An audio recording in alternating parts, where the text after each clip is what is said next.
Toujours, quand la société perd le contrôle de son avenir, réaffirme son contrôle sur ce qu'elle peut contrôler.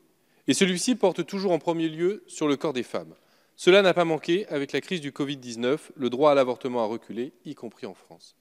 La situation avant le confinement n'était pas brillante. Le droit à l'avortement est effectif depuis 1975, mais son accès effectif n'est toujours pas garanti à toutes les femmes. Car encore faut-il trouver une structure capable de faire une IVG, trouver un médecin qui accepte de le faire. Ils ne sont pas si nombreux et il existe une double clause de conscience permettant de s'y soustraire.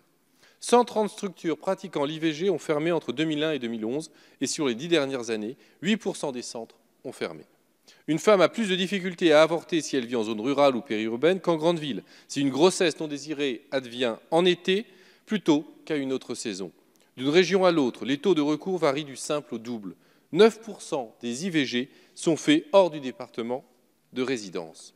Il faut parfois faire plus de 100 km pour faire une IVG, ce qui la rend d'autant plus complexe pour les jeunes femmes, les femmes victimes de violences conjugales ou qui subissent une surveillance au quotidien de leur entourage.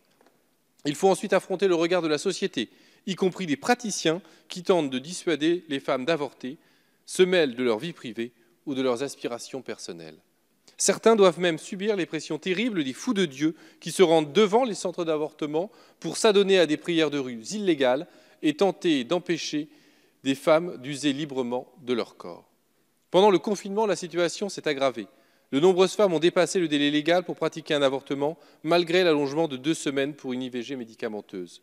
Des témoignages terribles sont publiés dans la presse. C'est une trentenaire qui s'était jurée de ne jamais avoir d'enfant. Quand elle découvre sa grossesse au début du confinement, elle consulte un gynécologue pour une IVG. Il la décourage, la renvoie en lui conseillant de réfléchir à son âge. Elle est rentrée chez elle, a pleuré tous les jours et quand elle est venue nous voir, c'était trop tard.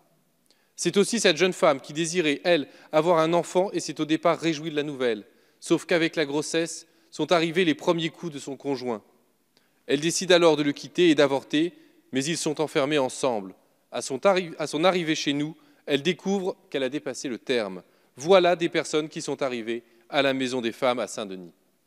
Mais il y a aussi des mineurs qui n'avaient pas d'autre prétexte pour sortir de chez elles pendant le confinement, se sont retrouvés dans l'impossibilité d'en parler à leur famille ni à qui que ce soit et qui ont laissé passer le délai légal. Les frontières fermées ne permettent même pas à celles qui auraient les moyens de se rendre en Belgique ou en Espagne pour pratiquer un avortement. Reste alors le terrible choix entre garder un enfant non désiré, avec toutes les conséquences que cela aura sur sa vie et celle de l'enfant, ou recourir à un avortement clandestin. Si nous ne faisons rien, nous préparons un retour des faiseuses d'anges, avec leur cortège de malheurs, de mortes, de stériles à vie, de traumatisés et les souffrances impensables qui étaient celles des femmes avant l'autorisation de l'avortement. Face à cette situation, nous devons garantir l'effectivité du droit à l'avortement et adapter les délais à la période de confinement qui a empêché les femmes d'y recourir. Il faut augmenter le délai de 12 à 14 semaines, mais plus généralement, il faut supprimer la double clause de conscience des professionnels de santé. Il faut un moratoire sur la fermeture des centres IVG et le développement de l'offre de proximité. Il faut également l'attribution de moyens conséquents pour l'activité d'IVG avec la garantie de moyens nécessaires pour accéder à des locaux.